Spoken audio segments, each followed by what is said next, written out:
Have you ever watched a Winter Olympic athlete at the top of a run and thought, wow, they are just locked in? Like, what do you think is happening in their head right in that moment?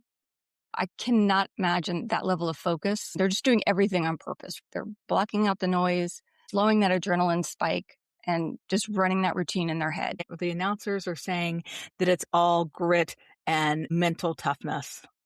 But a lot of time, what you're seeing is regulation. What it is, that person at the top of the hill, they're managing their adrenaline and their attention and their emotions in real time. But they never talk about the brain management.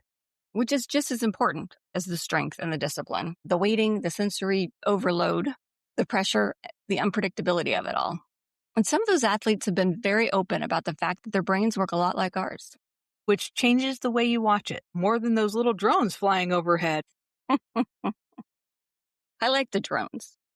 I like the drones too. I'm just saying, if you're going to have a perspective, I'd like it to be not only the drones, but the fact that some of these athletes are neurodiverse and they are out and open. And we only talk about athletes who are out and open with their diagnosis.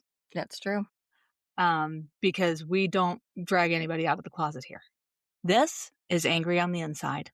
I'm Jess. And I'm Jeannine. We're both ADHD coaches, but this podcast isn't coaching. It's not therapy or medical advice. It's just real conversations about how certain brains move throughout the world. Today, we're looking at the Winter Olympics through an ADHD lens. Because brains like ours don't disappear at the Olympic level. They're on the ice, in the air, and out in front competing at the highest level. This episode isn't about overcoming. It is about recognition, the breath after a mistake, and athletes who have chosen to say out loud that their brains work differently. So we're going to highlight a few of them. First up, Alyssa Liu. She is a U.S. figure skater, having won gold in the figure skating teams event as of today's recording. And if you've ever watched figure skating, it is definitely sensory chaos. All the stuff that's going on all at once. You got the lights, the sounds, your timing. You got to be listening to the music, worried about the judges, and all that emotion all locked in step to a single routine. Before Alyssa even moves, you can see her ritual when she is on the ice. You can watch her, and I know this probably sounds like we're doing the whisper commentary while we watch them on TV, but it is truly something to see in real time. We would never want to take Tara's and Johnny's job because, first of all, they're awesome. They are awesome. I love them. It's not her trying harder. That's getting the nervous system into the right zone. She's managing the adrenaline without flattening out her performance energy, which is a very ADHD balancing act. It stops being about calming yourself and it becomes more about active regulation. And this is an elite athlete with a complex nervous system, same human mechanics, and you can see it out on the ice. Alyssa's been very open about her ADHD and how it affects her performance and the way that she preps for any event, not just the Olympics. Our second spotlight would be Alex Loutitt. Now, in 2026, it doesn't look like she's going to take home any Olympic medals, but she did in Beijing. She is a Canadian ski jumper, and I'm sure you have seen her on the TV, a very impressive woman. You think about ski jumping, I don't understand how they do it because you're just launching yourself into the air. And it's all about that launch, what the wind is doing, what your balance is doing, and you just have to do all of it all at once. And meanwhile, things are changing around you. I did get a chance to see, she has more on TikTok than she does on Instagram, but she has great content on both. But on TikTok, she has some where she's sitting up at the top of these hills and she has across there ADHD moment. Can't remember. She has to hold up the little bar arm before going down the thing. And, but she's very calm and in her own space when she's doing these things and very comfortable with that. Very open about breathing regulation. If you've seen some of the interviews, her family are all athletes. They are very open that they are adrenaline junkies. But they are also very open about risk management and being open to risk and being open to new ideas. and thinking outside of the box. So they really are taking the time to realize how, at least for her nervous system is working and how it affects her sport, her day, Because we don't have to jump off a ski jump.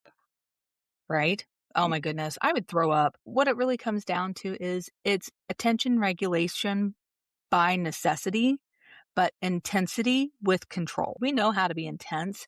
We know how to take on those moments that are beyond what others might think is realistic.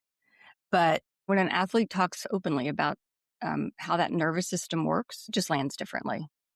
because now it's not wellness talk, it's performance infrastructure. They're not just soft skills, they're what make or break a performance. That's not mindset culture, it's nervous system mechanics. Our third and final athlete to spotlight in this wonderful Olympic bonus episode is Amber Glenn.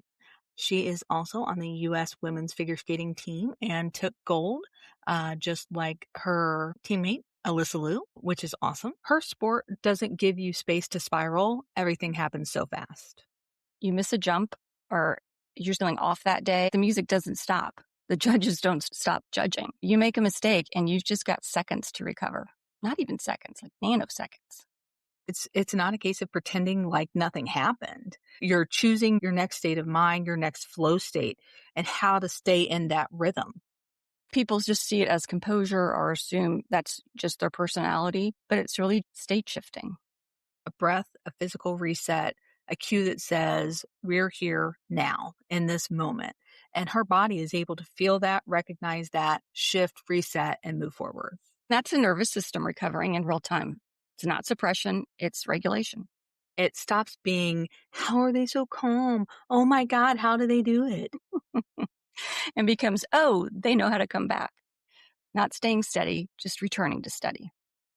If you've gotten to see any of the interviews of both of these ladies talking about winning the gold, they are hilarious. Um, and you can definitely tell it is two neurodiverse ladies having a really, really great time. It's not just on the ice, it's off the ice as well. I believe it was Alyssa who retired at 16 and then came back. She honestly listened to her nervous system, stepped back from a amazing career because she knew she needed to, right? These are all amazing things to do. Um, once you watch the Olympics through this lens, you can't unsee it. The pause, the breath, the body reset, the micro routines. It's not superstition or luck. It's the nervous system mechanics in action. Elite athletes don't eliminate adrenaline. They modulate it. They don't eliminate emotion. They learn how to channel it. ADHD and neurodiversity don't disappear at the Olympic level. The openness about the ADHD is part of the athlete, not separate from them. Next time you see someone locking in at the top of a run, that's not just Olympic focus. Nope, it's regulation, nervous system management at the highest level. If this episode resonated with you, send it to someone who still thinks focus is just willpower. Or someone who hasn't realized yet that regulation is a skill, not a personality trait. It's about visibility,